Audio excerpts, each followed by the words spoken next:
God on the Move. I'm ashamed to tell it, around 200 counselor right now because mostly they just go the intensive course but they fail doing practical because reaching out people, especially in the rural area, Indonesian pastor mostly they just do a ritual, a Sunday worship, or maybe a midweek worship, but they don't have time even to listen to people. Indonesia is the world's largest archipelago, made up of more than 17,000 islands and rich in cultural and religious diversity, with Islam as the majority faith alongside vibrant Christian, Hindu, Buddhist and indigenous traditions. Spiritual life is central to society, and many people understand emotional struggles through religious and supernatural perspectives. Although awareness is growing, especially in the cities, mental illness can still carry stigma and open conversations about mental health may be limited. You are listening to the God on the Move podcast. This Lausanne movement production is part of a wider initiative dedicated to showing testimonies of God's work across the world for every believer. And this is a story about mental health advocacy in Indonesian churches. The voice you heard earlier is Tutok Virya Saputra. He's a servant of Christ, and this is his story. I'm a former pastoral care and counseling in some way. You can call me a professor of that study in Indonesia. I used to work for, I think, the biggest and one of the oldest Christian university in Indonesia. Even though I work for that kind of university, mostly our colleagues in the university think that pastoral care and counseling and even mental health ministry doesn't belong to the ministry. They focus on biblical, systematical, and ethics, etc. So, in some way that I was not happy in the time. Around 5 years before I retirement, I asked God, what do you want me to do? Then I try to get in touch with several times, from time to time, from seminar to seminar. What kind of new ministry that we should do for our God in Indonesia? We do some survey or research about our setting in Indonesia. As a matter of fact, we find there were a lot of mental health problems like sexual violence, sexual abuse, separation, and etc. Also, suicide issue in the community. Even the east part of Indonesia, majority is Christian, but the church doesn't care about the situation. What I say, we mostly talk about the Bible. We talk about the gospel, but how we implement, sometimes I say, how we incarnate the gospel through this mission. We don't care our people.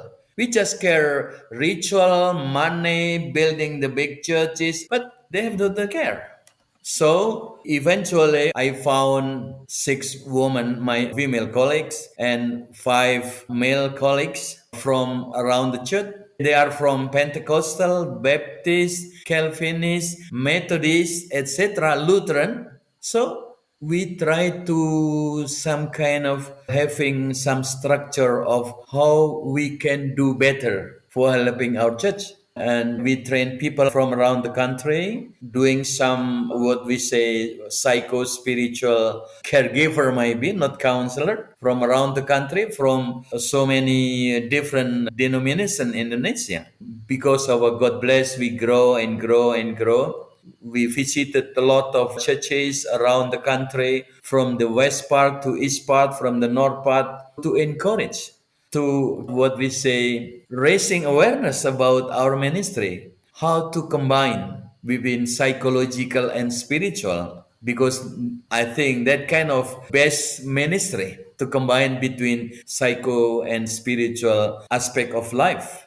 So we have more than, I'm ashamed to tell it, around 200 counselor right now, because mostly they just go the intensive course, but they fail doing practical because reaching out people, especially in the rural area, Indonesian pastor mostly They just do a ritual Sunday worship or maybe a midweek worship, but they don't have time even to listen to people. So even though we have trained like 600 pastors from around Indonesia, we only have like 160 to 200 members during, we began our organization in 2012, so it's like 14 years.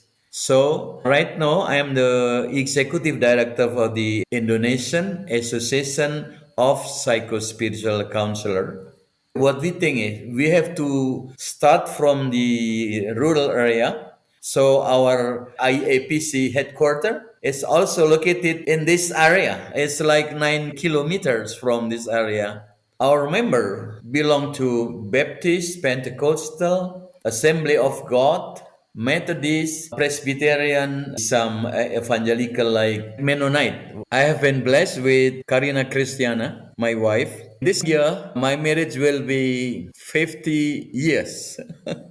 By the 1st of June this year, I will be 75. So I'm blessed, even though I'm aging, but God still utilized me to bring me around the country, help people to be counselor, and also help people, especially using online counseling and caring. I still do ministry in that kind of counseling because my specialty is in grief counseling. It's very rare in Indonesia grief counselor. I'm the only one in Indonesia, so I'm busy going around the country to help people and also doing online counseling. We have one boy and one girl. He already married with a girl from another ethnic community in Jakarta, and he work in Jakarta for Tokyo Bank. So sometimes he travel to Tokyo and to Jakarta, and he also goes around the country to help his bank. So the one who live in Jakarta is a boy, and my daughter who live in the city of Yogyakarta.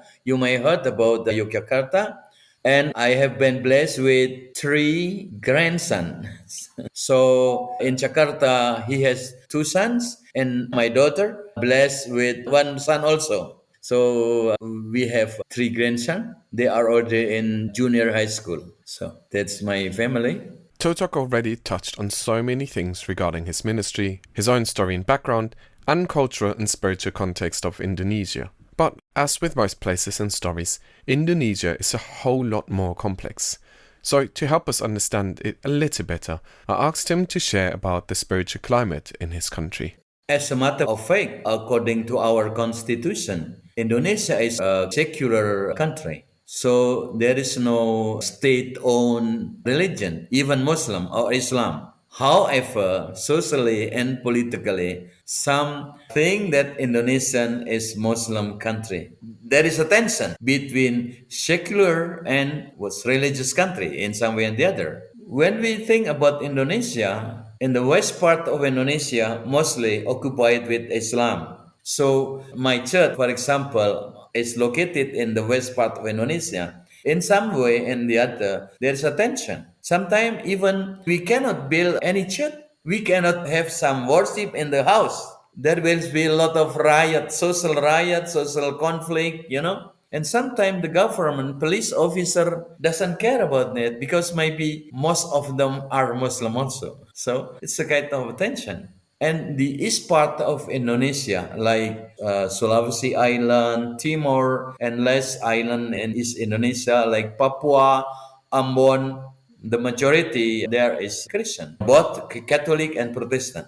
So sometimes there is a tension. For example, East Indonesian committee say, if you want to change our country to be Islamic country, we will separate ourselves from Indonesia. It still happen in Papua Island or West New Guinea Island. It's still a tension.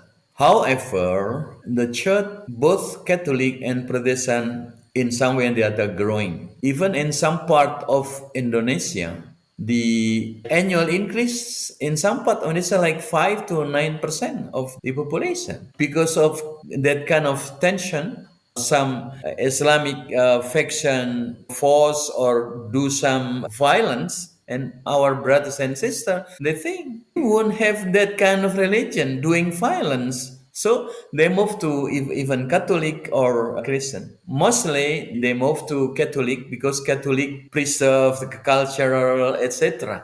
Mostly Christian, Calvinist, or Lutheran doesn't care about the indigenous culture from Indonesia. There's a tension. It's still growing. However, even though the number is growing, because of the leadership of church think about numbers, how to grow the numbers, but mostly they don't care if we grow the numbers according to the gospel. So I would like to say my philosophy is caring, caring, and caring. Caring is a part of Jesus' gospel manifestation. If you grow the numbers but don't care, they don't teach real gospel. For example, a lot of separation, even sexual abuse, sexual violence, suicide also happens in the east part of Indonesia. People, especially in the east part of Indonesia, maybe like 40% of the church member unchurched. Fortunately, in the west part of Indonesia, because we experience a lot of tension. So having fellowship with others is kind of we always longing for that kind of fellowship, especially during the Sunday.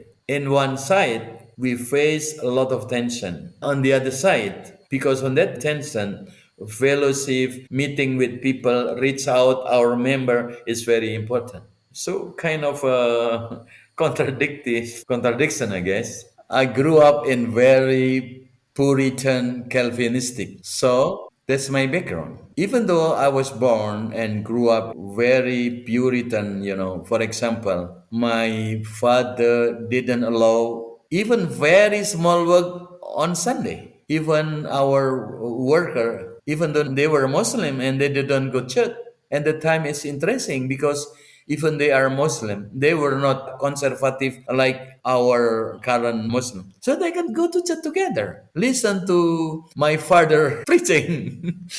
But right now, we can't do that. There is I think I began in the 80s. Strong, very conservative Muslim from Yemen, from Saudi Arabia, from Egypt, from Pakistan, from India, spread their very, very strict conservative Muslim. So after that time, after that decade, we have had a lot of tension, even in my home village. It's quite different right now, but we don't stop telling the gospel, not by word, but by deed. So in Central Java, I think more than 30 Christian hospitals and 70% of the patients are Muslim. Before we continue with this story, I want to let you know that you can now join the God on the Move community on the Lausanne Action Hub. Be part of the conversation, see exclusive content, and share your own testimony. You can find the link to join the community in the podcast description. Also, if you have a story to share or know someone who might have, please contact us at podcast@lausanne.org. That is podcast@lausanne.org. Yogyakarta, King Palace, we still have king here. So we have no election for governor or etc. We say Yogyakarta special province because when we were under Dutch colonization, Yogyakarta king didn't want to join to the Dutch government in Indonesia. So actually, after our independence, we would have two countries, Indonesia and Yogyakarta. And the king of Yogyakarta declared, we have to join the new Indonesian Republic. So even though other provinces have their 5-year election, we don't have to elect the government and the governor in Yogyakarta. It's very special. Small province, more than 100 universities are located in Yogyakarta. In Yogyakarta, there are 3 Catholic university, 1 evangelical university, and 1 Reform university. It's very small. It has very, very outstanding theological school. The one that I went and when I was very young, I started my theological study in, I think, 1972. It has been long, long time ago. So I think like 30, 40, 50, 60% of the students are Muslim. So that's the way God provide us to share the gospel. We don't need go to around the world, but they come through our hospital, through our university, and through our service. So I think in the last 20 years, church has been active in non-government organization, help people around the country when we have natural disaster. Like in the moment, if you see in the television or internet, it's very tough. In North Sumatra, in Aceh, in West Sumatra, there are some flooding and terrible things happen. So, for example, they said there is no Christian in Aceh province, but actually they're growing in some way and the other, even though they challenge, even sometimes violence. Even sometimes they break the churches we just built. With such a complex and intense context, I was intrigued to know what got him into counseling and psychotherapy in the first place. Might be back to 15 or 17 years ago. During my teaching assignment, I saw that there was a tension. Even though they are clinical psychologists, even though they are psychiatrists, but because of their educational approach, they don't care about the gospel. There is some kind of dichotomy. And so they say religious, spiritual thing is nonsense. On the other hand, the conservative faction of Christian, they say that psychology, psychiatry is nonsense also. It's not from God. That's human made. You know what I mean? What I should say. So there is a tension between left and right wings. So Christian psychiatrists, Christian psychologists, etc., they are aware of the gospel, especially, and spiritual has a meaning to help them. They can share the gospel. What I say is not literally, but incarnationally. So when they help people, they can share. Maybe not just straightforward, but also maybe can I share my faith? For example, myself, when I do counseling, some Muslim, when the God's time comes right, I say, could I share my faith? Maybe start with soft theological issue, life issue, and then maybe we can go deeper and deeper. And also, I help with the conservative wings of Christianity. So that's the reason why our founders, sin at the beginning, say we have to interdenomination. We open with Catholic, we open with Assembly of God members. Sometimes wonder, how can you do that? I don't know. That's God's way to do. We never argue about our blah blah blah, no, but we try to understand each other. Our member from Assembly of God, they can share what they believe from Methodist, from Mennonite, from Reform, from Presbyterian. It's amazing. So for example, this year we have annual meeting and also annual conference, and mostly we invite our brothers and sisters from the country. We will have that kind of event in the very, very conservative church in Indonesia. That's God's way. Just follow God's way. That's my belief, I guess. Before I met Toitok to record this conversation, he sent me videos and information about his ministry, IAPC, and his dream of the hexagonal church. So I was interested in this as well and asked him about it. IAPC, Indonesian Association of Psycho-Spiritual Counselor, IAPC. I just want to raise awareness. We don't invite people come to Yogyakarta where my headquarter office is, but our founder, our mentor, our trainer, go to the field, to the west and to the north, raising awareness about the word, the gospel in word template. So we have to be aware that it's not enough. We have to combine, integrate word and deed, incarnation. So we say incarnational ministry, especially Muslim, when they need our help, we offer our help. So that kind of vision or mission will have, I don't want to say the church grow and grow, but how that kind of incarnational ministry, more and more people listen to the gospel of Jesus, our Savior. It's not easy. So IAPC work with the grassroots, and also we work with the leadership of the church. I hope that will help the church raising their awareness or helping people telling the gospel in appropriate way, because if we tell the gospel with Muslim people literally, they will angry, etc. So for example, our annual meeting last year, we had that meeting in North Sumatra. In this coming June, we will have in Kalimantan, Borneo. So I hope by reaching out the whole Indonesian region, I hope God will help IAPC to continue the way we do.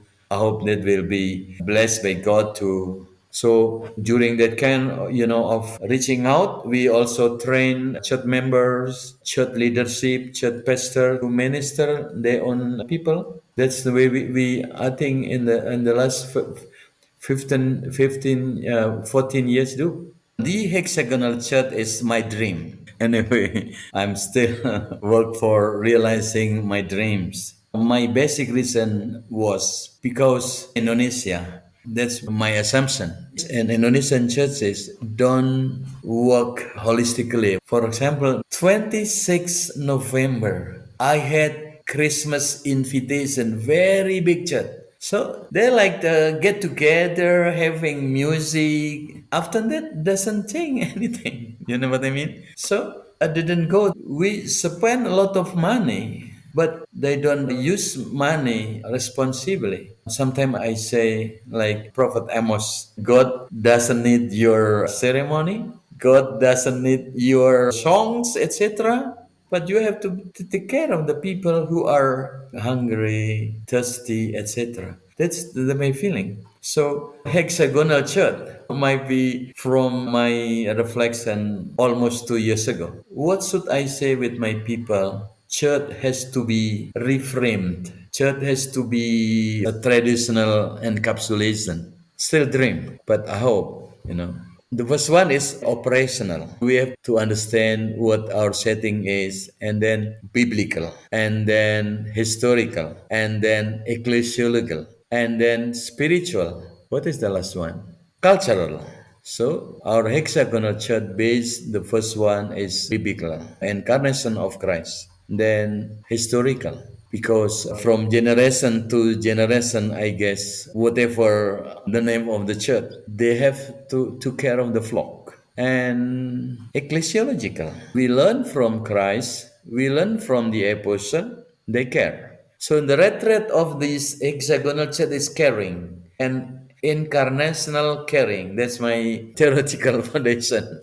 Biblical, very strong message about caring. Historical has very strong, continue from the biblical. Ecclesiological also. And then spiritual, operational, and cultural. So we try to combine between what we inherited from the Bible message, historical message, with our cultural, because we also have cultural. Mostly people take care of each other, doing mutual caring, something like that. So my theology is not contextual but integrative. When cultural has to be challenged with the gospel. You know what I mean? We don't follow the popular culture. We have to confront our culture with the incarnational, biblical, historical, ecclesiological, etc. It's a dream. Like so often, at this point, I wanted to know more about the challenges of the ministry. What has been difficult in setting everything up, and what was the one story Totok would go back to for encouragement and the assurance that God is really in this? From all the podcast conversations we have had so far on God on the Move, he's the first one to say, my own story. I was born and raised up in the very small, isolated mountainous range. And the only way for me to see the world is my church, very small church. Even though very small church, lot of missionaries from Holland and from other country, America, stay in my house. My house very simple, made from bamboo. They tell the gospel. Even not just tell the gospel. They build school. So I went to Christian school. If I wanted to go to the story where our headquarters located right now, I had to walk for 4 hours, even more, through the muddy, stony road, up and down. It can be 5 hours. But I don't want to be what is encapsulated in that kind of situation. I learn from them, I ask from them. So I have to go outside my village and help my village. So the best way to get my higher education went to theological school because they provided full scholarship, boarding and lodging, book, etc. So I went there. I got my master degree in America. I got my doctorate degree. I think I was the only one in my original church. My church is around 3-4 kilometers from the place that I sit right now. So I would like to help now to go around the country. Even though I'm a teacher in the university, I still visit people even with my own money. So I sometimes talk to my wife Karina. God has given us back. I'm not rich. I'm not, but I'm really willing to help people, visit people. So Pak Toto, Pak means Mister. Pak Toto, Reverend Toto, never stopped to walk around the country, even already 75. So that reason why my traveling is makes me look younger than I really was. I am really am. Sorry.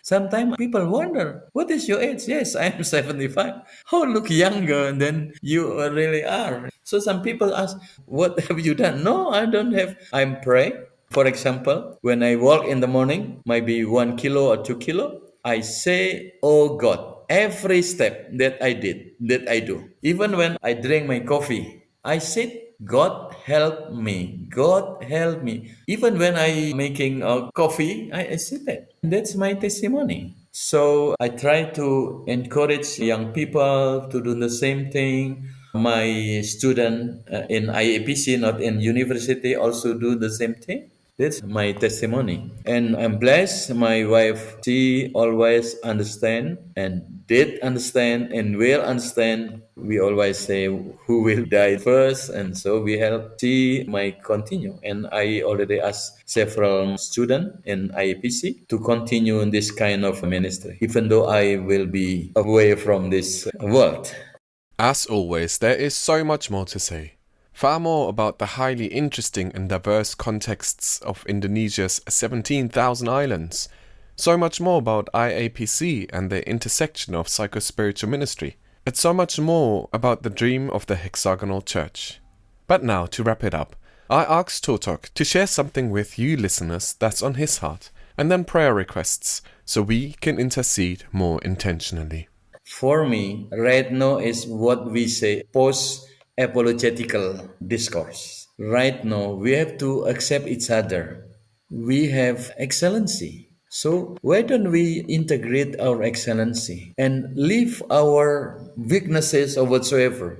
So, excellency is we have to unite, I guess. I'm sure that is not easy to do. I hope our movement will help at least maybe a small part of our effort. Some people don't agree with me post apologetic era. But I think we have spent a lot of time, book, money to kill each other, even in the church, right? So that's my dream and hope that's my prayer. I don't know when our Lord will coming back again, but I think in some way that even we do a little things, it's better than I accuse you, oh, you are not good Christian. You know what I mean? So my basic theological philosophical is not pastoral perspective, but move from John 10 to John 1 and 3. That real incarnation. We have had a lot of tragedy because church based on pastor ministry, not Christ ministry. So we have to move from John 10 to John 1 and John 3 in real sense. Maybe I'm a dreamer in some way or the other. Sometimes I feel Old Testament prophet and Jesus also a dreamer. That's my practical dreamer. But my pray, it's very practical pray.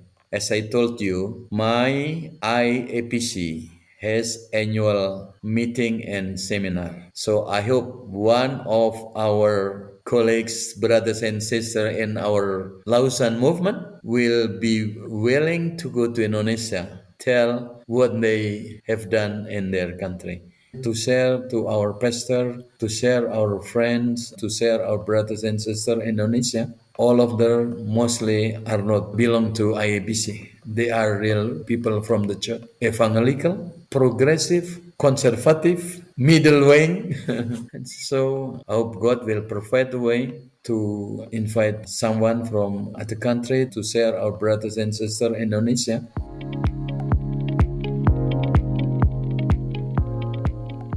You have listened to the God on the Move podcast, which is part of the Lausanne Movement's wider God on the Move initiative, where we want to share inspiring God stories from the global church with the global church. Through listening to what God is doing all around the world, we hope to encourage and challenge the global church to faithful obedience to the Great Commission. So let's accelerate global mission together toward a vision for the gospel for every person, disciple-making churches for every people and place, Christ-like leaders in every church and sector, and kingdom impact in every sphere of society. If you enjoyed listening to this podcast, be sure to subscribe and follow us for more.